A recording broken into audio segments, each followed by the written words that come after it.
Outside Nigeria now, a high court in Kenya has suspended the federal government's shutdown of 3 major private television channels in the country. The channels had been shut down as they had planned to broadcast opposition leader Raila Odinga's mock inauguration in Nairobi. The court suspended the ban for 14 days when the case will be heard again. The High Court also ordered the state not to interfere with the operation of the KTN, the NTV and the Citizen Television pending a full hearing. The Interior Ministry said that the circulation on social media that broadcasting the event, which was described as an attempt to subvert or overthrow the government, would have led to the deaths of thousands of innocent Kenyans. Opposition groups have accused the Kenyan government of violating the public's right to information about important events.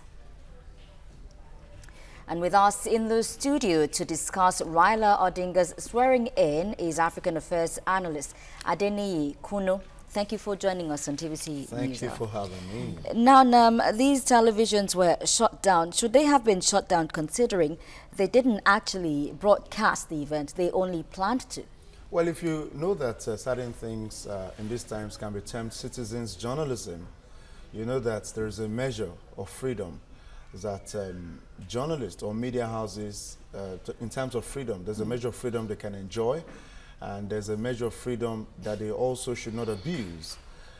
If the operators or owners or administrators of this TV station understood that certain actions are treasonable, and I think strongly that they should not have actually given it their time, because it's going to further divide Kenya.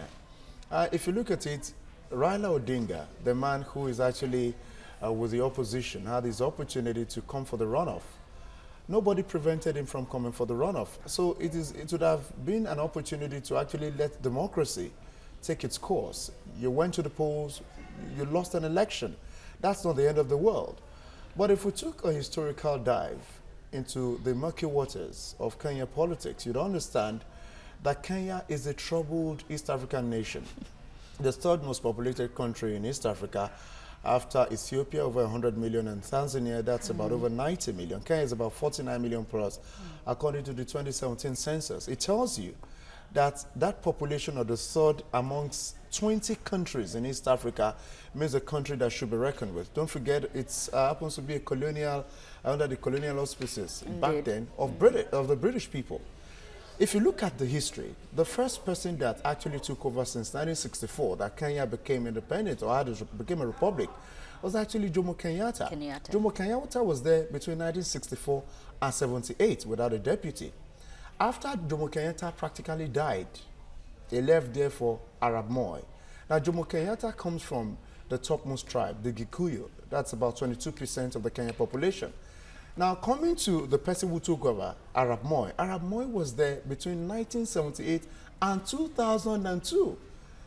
An emphatic 24 years. So you're talking about democratic militocracy, that kind. Now, Arab Moi, who happens to come from the fourth biggest tribe, I was talking about the Dinkus or so, about 12% of the population, they actually come from the Rift Valley, which is the most fertile in the Kenyan geographical space. Now, after the colonialists left, Jomo Kenyatta redistributed land because the lands were expropriated during the, expropriated during the colonial era. So what he did was he actually gave this land again to the people of Kenya to address the issues of land ownership. Allow me to come in, in Zimbabwe. Right, because of the fact that we have a major challenge with time at this moment now. But then, of course, the story has, since developed now in our reports. The court has now, suspended that action of the government. So how would you, react to that? You already are not comfortable. You feel the media ought to have, struck a balance, the national interest versus the right to air now. But so what happens as the case progresses? Well, I think since they say the courts happens to be the occupants of the office of the citizens in terms of making citizens have a say, I think the government must allow for the independence of the judiciary by allowing the position of the courts to hold sway. If the position of the court is allowed to hold sway, then I think further investigations and finding will determine who to swing with. So that simply means if the court decides that, well, the television stations have not done anything, they only have a responsibility to inform the people, then I think it is okay.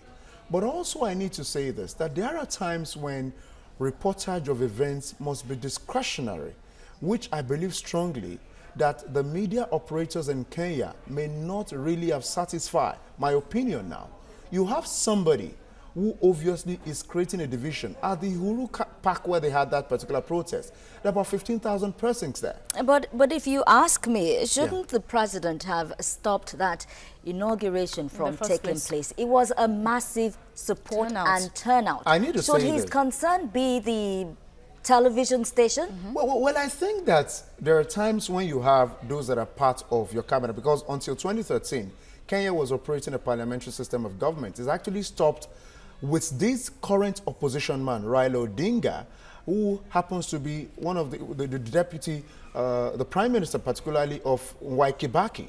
So what I'm saying in essence is, since the turn of the presidential system of governance, that's in 2013, perhaps the changes that have come to democracy in Kenya allows for people to gather, to associate the same way we have it here.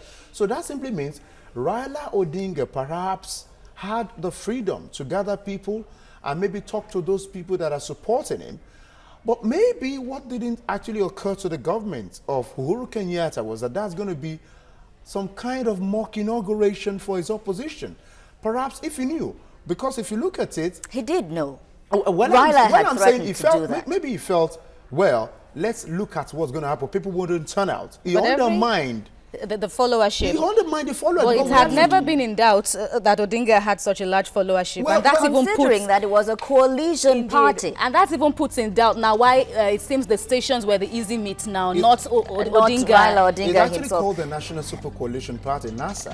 And there's another one that has actually, emanated NIM or something like that. But what I'm saying in essence is, for Kenya, the Cheka district, Kenya, in our 55-year history since independence, has had only 4 leaders. The country is really in murky waters. I wish we had more time. Adeniyi Kunnu, African Affairs Analyst, thank you for joining us on TVC News Hour.